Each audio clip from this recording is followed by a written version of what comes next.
അല്ല, ആ ശബ്ദ സന്ദേശം മാധ്യമങ്ങളെല്ലാം റിപ്പോർട്ട് ചെയ്തിരുന്നു. കഴിഞ്ഞ ഏപ്രിൽ മാസത്തില് വാമനപുരം എന്ന് പറയുന്ന സ്ഥലത്തെ ഒരു പ്രാദേശിക നേതാവ് അവിടെ തലേക്കുന്ന് ബഷീറിന്റെ ചരമവാർഷികമായിട്ട് സ്മരണയുമായിട്ട് ബന്ധപ്പെട്ടൊരു പൊതുയോഗത്തിൽ സംബന്ധിക്കാനായിട്ടാണ് ഇദ്ദേഹമായിട്ട് സംസാരിക്കുന്നത്. ആ സമയത്ത് സംസാരിച്ചു കഴിയുമ്പോഴത്തേക്ക് അവിടെ ഉണ്ടാകുന്ന പ്രാദേശിക പ്രശ്നങ്ങൾ നിങ്ങളുടെ പരിഹരിക്കണം, ഇല്ലെങ്കിൽ പാർട്ടിയെ സംബന്ധിച്ചുള്ള ബുദ്ധിമുട്ടിലേക്കാവും. അതനുസരിച്ച് പുള്ളി പഞ്ചായത്ത് തെരഞ്ഞെടുപ്പിൽ 3-ാം സ്ഥാനത്തേക്ക് പോകും. ജനങ്ങളുമായിട്ട് ഇടപെടണം, തന്നെ പാർട്ടി പ്രവർത്തകർ തമ്മിൽ കണ്ടാമിണ്ടാത്ത സാഹചര്യത്തിൽ നിന്ന് മാറണം, എങ്കിലേ കോൺഗ്രസ് കേരളത്തെ രക്ഷപ്പെടുത്തുള്ളൂ, ഇല്ലെങ്കിൽ നമ്മൾ 3-ാം വട്ടവും പിണറായി വിജയൻ സർക്കാർ അധികാരത്തിൽ വരുമെന്നുള്ള വസ്തുതാപരമായ ഒരു വിലയിരുത്തൽ മുതിർന്ന നേതാവായ പാലോട് രവി പറഞ്ഞതാണ്.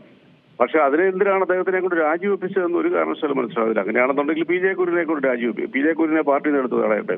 ഇത് തന്നെയല്ലേ പി ജെ കുര്യനും പറഞ്ഞത്. ഡിവൈഎഫ്ഐയും SFIയും നടത്തുന്ന അഗ്രസീവായിട്ടുള്ള സമരങ്ങൾ നിങ്ങൾ കണ്ടുപിടിക്കണം, നിങ്ങൾ തമ്മിൽ പരസ്പര സ്നേഹമില്ല എന്നുള്ള തരത്തിൽ അദ്ദേഹം പറഞ്ഞത് വളരെ വ്യക്തമായ കാര്യങ്ങളാണ്.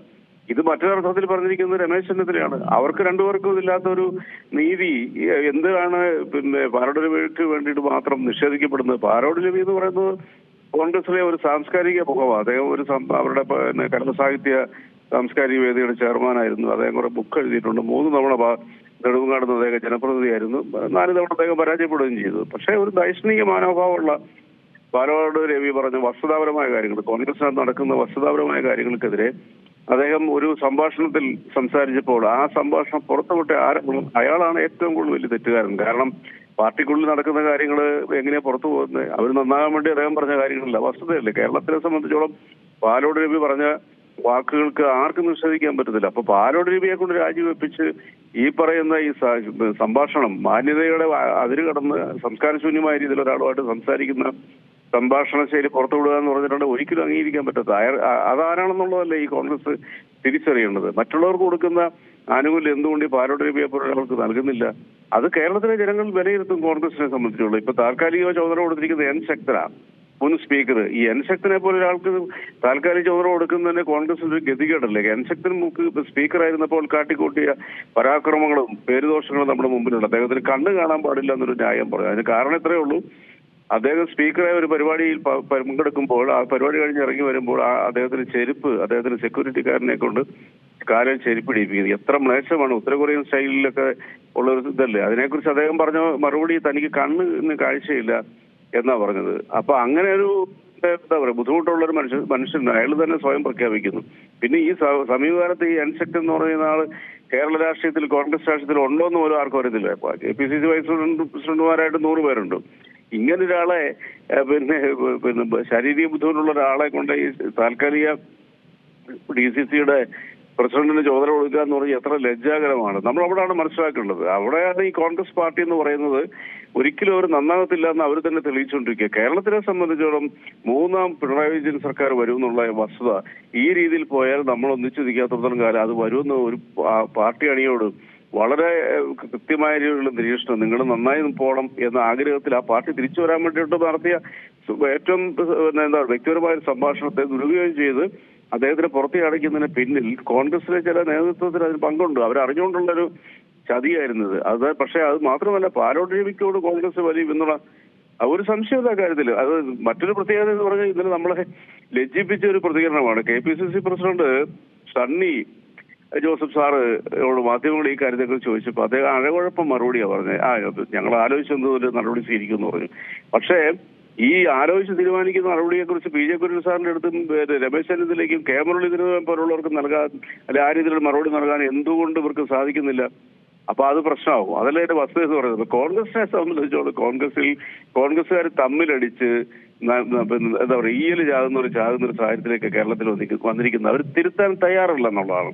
അപ്പൊ അതുകൊണ്ട് തന്നെ കുറെ നേതാക്കന്മാരുടെ അവശേഷിക്കുന്ന ഒരു സ്കെൽട്ടനായിട്ട്, ആ വാക്കുപയോഗിക്കുന്നതിന് ബുദ്ധിമുട്ടുണ്ടെങ്കിലും ഒരു സ്കെൽട്ടൺ ശൈലിയിൽ BJP ആഗ്രഹിക്കുന്ന ഒരു കോൺഗ്രസ് മുക്ത കേരളം ഇവർ മാറാൻ ഇവർ തന്നെ പണിയെടുത്തുകൊണ്ടിരിക്കുകയാണ്. അതിന്റെ തിക്താനുകൾ അവർ അനുഭവിക്കും. വിനാശകാല വിപരീത ബുദ്ധി, താൻ ചെയ്യുന്ന തെറ്റുകൾ താൻ തന്നെ അനുഭവിക്കണം എന്ന് പറഞ്ഞ ഒരു പഴഞ്ചൊല്ല് പോലെ കോൺഗ്രസ് അനുഭവിച്ചുകൊണ്ടിരിക്കുന്നതാണ് വസ്തുത. അങ്ങ് സൂചിപ്പിച്ചതുപോലെ തന്നെ പാലോട് രവി ഈ പറയുന്ന കാര്യം തന്നെ നിങ്ങൾ ഒരുമിച്ച് നിൽക്കണം, പരസ്പരം സ്നേഹിക്കണം മുതലായ കാര്യങ്ങളൊക്കെ തന്നെ പറയുമ്പോഴാണ് ഈ ശബ്ദ സന്ദേശം പുറത്ത് വിട്ടിരിക്കുന്നത്. അതിൽ കൂടെ തന്നെ കാണിക്കുന്നത് പറഞ്ഞങ്ങോട്ട് വെച്ചതേ ഉള്ളൂ ഇങ്ങനെ കാണിക്കണം ചെയ്യണം എന്ന്. അത് ചെയ്തത് എന്താണ് ആ പ്രവർത്തകൻ? അത് വളരെ മോശമായിപ്പോ. ഒരാളോട് നമ്മൾ പേഴ്സണൽ അടുത്ത് സംസാരിക്കുന്ന വിവരങ്ങൾ റെക്കോർഡ് ചെയ്ത് പുറത്തു കളയാന്ന് പറയുന്നത് ഏറ്റവും നീചവും സംസ്കാരശൂന്യമായ പ്രവൃത്തിയാണ്. നമുക്ക് ഒരാളോട് വിശ്വസിച്ച് സംസാരിക്കാൻ പറ്റുന്ന ഒരു കാലഘട്ടമായി, പ്രത്യേകിച്ച് കോൺഗ്രസ്സുകാരോട്. എങ്ങനെയാണ് ഒരു കോൺഗ്രസ് സുഹൃത്തിനോട് നമ്മൾ ഫോണിൽ സംസാരിക്കുന്നത്?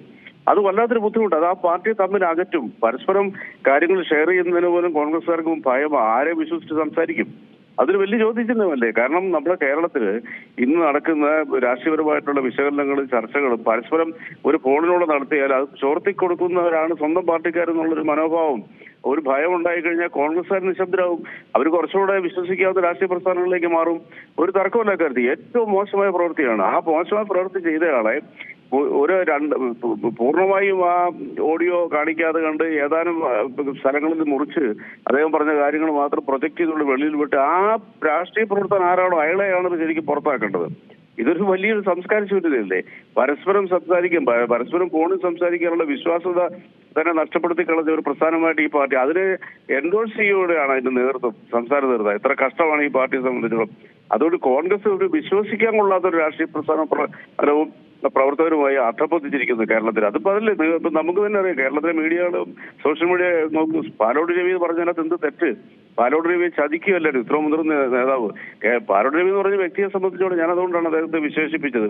ഞാൻ അദ്ദേഹമായിട്ട് തിരുവനന്തപുരം പ്രസ് ക്ലബ്ബിൽ 1-2 പ്രോഗ്രാമുകൾ അറ്റൻഡ് ചെയ്തത്. അന്നാണ് അദ്ദേഹത്തിനെ എനിക്ക് ഒരു പ്രഭാഷണ കല മനസ്സിലായത്. അദ്ദേഹം ഒരു നല്ല രാഷ്ട്രീയ പ്രവർത്തകൻ, മുതിർന്ന ഈ പി ജെ കുര്യനും പോലുള്ളവർ ഈ പാലോട് രവിയൊക്കെ ഏതാണ്ട് ഒരേ കാലഘട്ടത്തിൽ രാഷ്ട്രീയത്തിലേക്ക് വന്നവരാ.